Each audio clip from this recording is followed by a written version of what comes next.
আল্লাহ পাক রব্বুল আলামিন বলেছেন, আমি জান্নাতি রমণীগণকে বিশেষ রূপে সৃষ্টি করেছি, অতঃপর তাদেরকে করেছি চিরকুমারী, নবযৌবনা, আবেদনময়ী।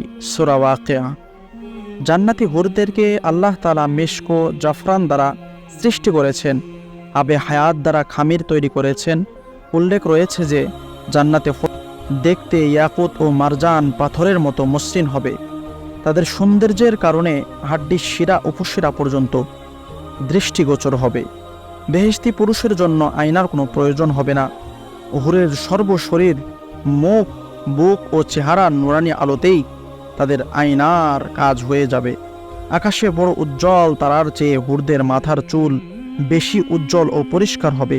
তাদের সমস্ত শরীর মেশক জাফরানের সুবাস ভরা ও কস্তরি মাখা হবে। তাদের এক এক হাতে 10 গোছা করে সুন্দর মণিমুক্তার চুড়ি থাকবে। হাদিসে এসেছে, একদিন ফেরেশতা জিবরিল আলাইহিস সালাতু ওয়াস সালাম এক হুরের রূপ দেখে বেহুশ হয়ে পড়ে গিয়েছিলেন। তাদের চেহারার উজ্জ্বলতা দৃষ্টিশক্তিকে দমিয়ে রাখতে পারবে না। তারা পোশাকে আয়না অপেক্ষা অধিক স্বচ্ছ ও পরিষ্কার হবে। মামুলি একজনের গায়ের উজ্জ্বলতা মাশরিক ও মাগরিবকে আলোকিত করে তুলবে। প্রত্যেক হুরি 70টা কাপড়ের পোশাকে সজ্জিত থাকবে, যার সূক্ষ্মতার দরুন তাদের রূপ্য সদৃশ পায়ের গোছা পর্যন্ত দৃষ্টিগোচর হবে। হাদিসে আরও এসেছে, গভীর অন্ধকার রাতে যদি কোনো হুর তার কনিষ্ঠ আঙ্গুলকে দুনিয়ায় প্রকাশ করেন, তাহলে তার দ্বারা পৃথিবী আলোকিত হয়ে যাবে। মুখের এক ফোঁটা লালা সমুদ্রে নিক্ষেপ করলে সমুদ্রের সমস্ত পানি মিষ্টি হয়ে যাবে। এতটা সত্ত্বেও তারা পৃথিবীর নারীকুলের সেবিকা হয়ে থাকবে। জান্নাতি হুরদের সৌন্দর্য সৃষ্টিগত। পৃথিবীর নারীর সৌন্দর্যর 2 ধরনের, এক সৃষ্টিগত, 2 প্রতিদানী। দুনিয়ায় তারা নানা ধরনের কষ্টক্লেশ সহ্য করার কারণে তাদের এ প্রতিদান। জান্নাতি হুরদের নিকট তারা দুনিয়ায় সম্রাজ্ঞীর মতো এবং হুররা তাদের বাঁধি তুল্য। হাদিস শরীফের রিওয়ায়াতে আরও এসেছে, জান্নাতি নারীরা তাদের স্বামীর কাছে এত সৌন্দর্যপূর্ণ ও পবিত্র হবে, যার পবিত্রতায় ও স্বচ্ছতার মধ্যে তাদের হৃদয়ে স্বামীদের চোখে আয়নার মতো এবং পুরুষদের হৃদয় তাদের জন্য আয়নার মতো হবে। তাদের প্রত্যেকটি অঙ্গ প্রত্যঙ্গে প্রবাহিত থাকবে নবযৌবনের স্বর্গীয় সুধা। তাদের গালগুলো হবে গোলাপ ও আপেলের মতো লাল মিশ্রিত সাদা বর্ণের। গলায় পরানো থাকবে মণিমুক্তার অসংখ্য অলঙ্কার। তাদের চেহারা সূর্যের মতো উজ্জ্বল চকচকে হবে। তারা যখন হাসবে তখন তাদের মুখমণ্ডল থেকে বিজলির মতো আলোর চমক বের হতে থাকবে। যদি বেহেশতের হুরদের সৌন্দর্যের ব্যাপারে জিজ্ঞাসা করা হয়, তাহলে আপনি কি চন্দ্র ও সূর্যের সৌন্দর্য ও উজ্জ্বলতা প্রত্যক্ষ করেছেন, এটাই বলা হবে। তাদের চোখের রং সম্পর্কে জানতে চাইলে জেনে নিন যে তাদের চোখের রং হবে পরিষ্কার সাদার মাঝে কাকের কালো মিশ্রিত চোখের কালো বর্ণ। তাদের শরীরের কোমলতা হবে বৃক্ষের কচি শাখার পাতার ন্যায় নরম ও কোমল।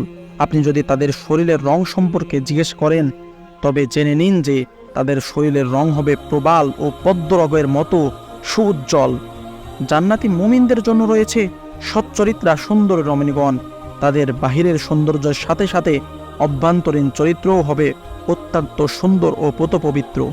তারা হবে অন্তরের প্রশান্তি ও চক্ষু শীতলকারিণী। তারা হবে স্বামীদের কাছে অতি প্রিয় কোমল দেহবিশিষ্ট আরব্য রমণী তুল্য।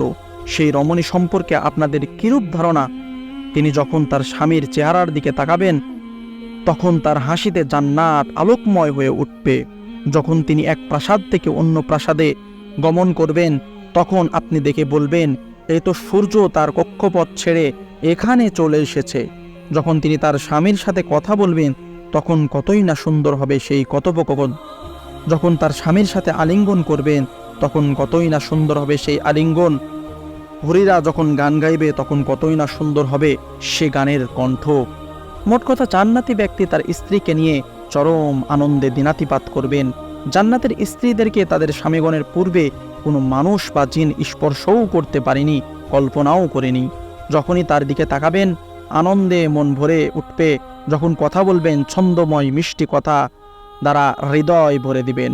জান্নাতের রুম সময়ে যখন তারা ঘোরাফেরা করবে তখন তাদের আলোতে রুমগুলো আলোকময় হয়ে উঠবে। ইবনে আব্বাস রাদিয়াল্লাহু তাআলা আনহুমা থেকে বর্ণিত আছে যে তিনি বলেন, রাসূলুল্লাহ সাল্লাল্লাহু আলাইহি ওয়াসাল্লাম ইরশাদ করেছেন, জান্নাতে একটি হুর রয়েছে যার নাম লুবা। তাকে 4টি জিনিস দিয়ে বানানো হয়েছে, মেশকো, আশ্বর, কাফুর ও জাফরান। আবার এমন জিনিসকে মায়ে হায়াওয়ান, এক প্রকারের বিশেষ পানি দ্বারা মেশানো হয়েছে। জান্নাতের সমস্ত হুর তার উপর আশেক থাকবে। যদি সে সমুদ্রের মাঝখানে থুতু ফেলে তাহলে সমস্ত পানি মিষ্টি হয়ে যাবে। তার কপালে লেখা আছে, যে আমাকে চায় সে যেন তার পরওয়ারদিগারের আনুগত্য করে। রাসূলুল্লাহ সাল্লাল্লাহু আলাইহি ওয়াসাল্লাম বলেছেন, যদি জান্নাতি রমণীদের মধ্য থেকে কোনো রমণী পৃথিবীতে উঁকে দিত তাহলে পূর্ব থেকে পশ্চিমের মাঝে যা কিছু আছে সব আলোকোজ্জ্বল হয়ে যেত। সহিহ বুখারী। সেখানে জান্নাতে থাকবে আনত নয়না রমণীগণ, কোনো জিন ও মানব তাদেরকে কখনো ইতিপূর্বে স্পর্শ করেনি। সূরা ওয়াকিয়া আয়াত নম্বর 22 থেকে 24। আর হুরদেরকে বানিয়েছে চিরকুমারী, সোহাগিনী ও জান্নাতি পুরুষদের সমবয়স্কা। সূরা ওয়াকিয়া আয়াত নম্বর 36 থেকে 37। জান্নাতে আকর্ষণীয় চক্ষুবিষ্ট হুরিরা গান গাইবে এই বলে, আমরা সুন্দরী, সতী ও সচ্চরিত্রের অধিকারিণী হুর, আমরা আমাদের স্বামীদের অপেক্ষায় অপেক্ষমান ছিলাম। অন্যত্রে বলা হয়েছে, এসব নিয়ামতের মধ্যে থাকবে তাদের জন্য সচ্চরিত্রবান ও সুদর্শন স্ত্রীগণ। সূরা আল ইমরানে বলা হয়েছে, যারা আল্লাহ তাআলাকে ভয় করে তাদের প্রতিপালকের নিকট তাদের জন্য এমন উদ্যানসমূহ রয়েছে যার নিচ দিয়ে ঝর্ণাধারা প্রবাহমান, আর সেখানে তারা চিরকাল অবস্থান করবে। সেখানে তাদের জন্য আরও আছে পবিত্রা স্ত্রীগণ ও আল্লাহ তাআলার সন্তুষ্টি। একটি হাদিসের ভিতরে এসেছে, জান্নাতি নারীদের মধ্যে দুনিয়ার নারীরা সর্বোচ্চ সম্মানের অধিকারী হবেন। দুনিয়ার কষ্টক্লেশ সহ্য করার কারণে তাদের মর্যাদা দুনিয়ার নারীদের মতো জান্নাতি হুরগণ জান্নাতি নারীদের প্রতি ঈর্ষা করবে তাদের এরূপ সম্মান দেখে। জান্নাতি মহিলারা সকল প্রকার হিংসা, বিদ্বেষ, পরনিন্দা, ঈর্ষা ও দুশ্চরিত্রতা থেকে মুক্ত থাকবে, কখনো অসুস্থ হবে না, সর্বদাই একমাত্র স্বামীর খেদমতেই সৌন্দর্যমণ্ডিত অবস্থায় থেকে যাবে।